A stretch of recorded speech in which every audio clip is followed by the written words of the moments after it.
tonight I'm prepping a whole beef tenderloin to put in the freezer. I like getting this sometimes instead of sirloin, so it's a little bit more of a tender and richer cut of meat. Just think this is basically filet mignon, but like in a whole big piece. So you can buy it a lot cheaper if you get it in bulk and then portion it up and freeze it in advance. And whenever it's on sale, I like to snatch some up and fill my freezer with it. That way we can just grab some and defrost them whenever we want to make a nice steak dinner at home. So a lot cheaper than buying individual filet mignon tenderloins or going out to steakhouse to get them for sure. So Fresh Market had them on sale this weekend, and I had a coupon for Fresh Market too. So I took advantage of that and went and stocked up on a big piece yesterday, and I opened it up tonight and am trimming the fat and the connective tissue and slicing this up into portions for our family, and I'll show y'all how I freeze it. Now, my grandmother taught me how to do this not long after James was born while I was on maternity leave. So we have a really big piece of meat here, and as you can see, I've started trimming the fat already. So a lot of times you can just kind of, once you get a good hold of it, you can kind of break off where the connective tissue is underneath and kind of pull. You see how I'm not even having to use my knife. I'm just kind of pulling the fat off, and it's letting it be. It makes for a really clean break, and where you're not running as much of a risk of cutting off meat when you're trying to get the fat off. So that, as you can see, I can cut just like basically pull a lot of it to the side, and then I think a paring knife does a really good job for helping cut this off. So just a small, sharp kitchen knife. And then I'm cutting some of the edges here, and it's coming off really easily. So I kind of prepped that a little bit in advance to show y'all. And so kind of here too, you can see I could just kind of like pull it on this thick piece of fat here, and it just pulled right off.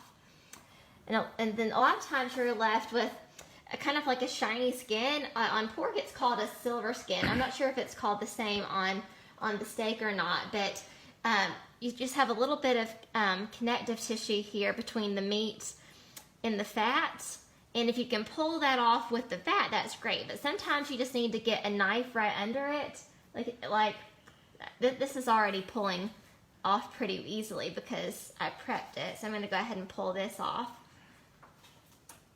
Now we just have the nice meat underneath.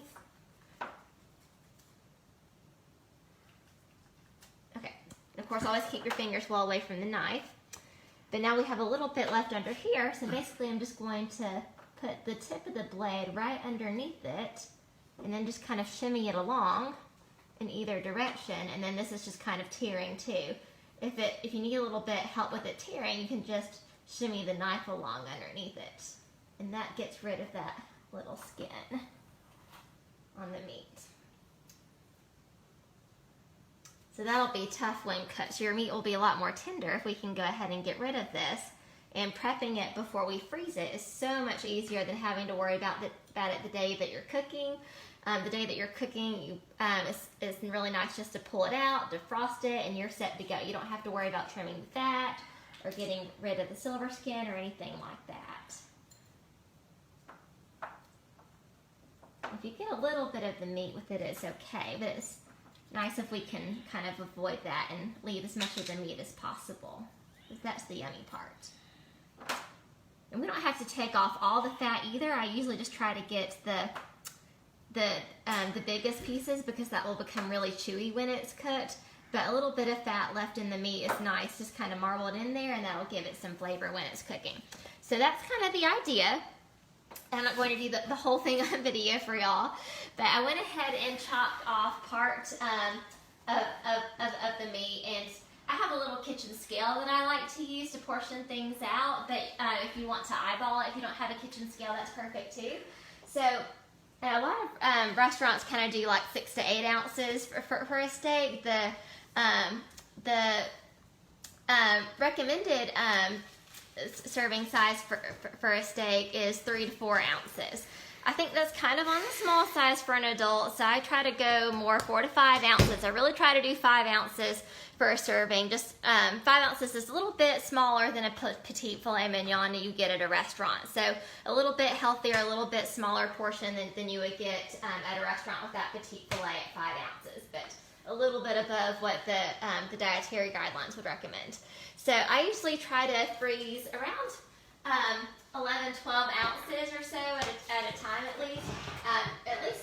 12. Sometimes I'll do 14 and do a little bit of leftovers, but that allows us 5 ounces for myself and Dane, and then 2 to 4 ounces, just to give James or have for leftovers. So sometimes I try to get a couple meals out of this for James.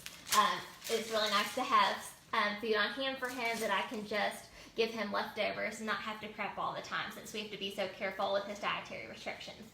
So I went ahead and weighed this out ahead of time, and this is almost 13 ounces. So if you think 3 to 4 ounces of steak is about the size of a deck of cards, so that's a good visual. So a little bit larger than a deck of cards is what I tend to do for a serving size, and this is about 13 ounces. It's about it's about 12 and 7/8 ounces. So that's pretty close.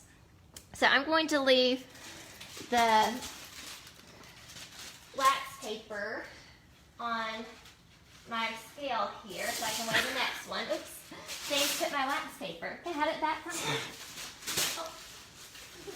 Okay, thank you, Pumpkin. You're a big helper. Thank you. Okay, so I already tore off some wax paper, and so I'm going to roll the steak in the wax paper.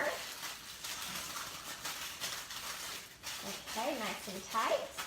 And then I have some foil here.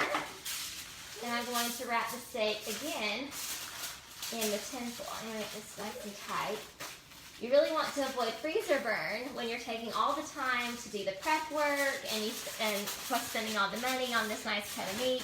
You want to make sure that you're freezing it well and that it's going to be a good steak when you defrost it later to cook. So avoiding freezer burn and doing that double wrapping with the wax paper and then with the tin foil helps to keep the meat fresh when it's frozen. And so now I'm going to write filet on here, and I'm going to write the date, which is October 14th. October 14th. If I'm not at work and not writing the date all day, it's hard to keep track. So, okay. So,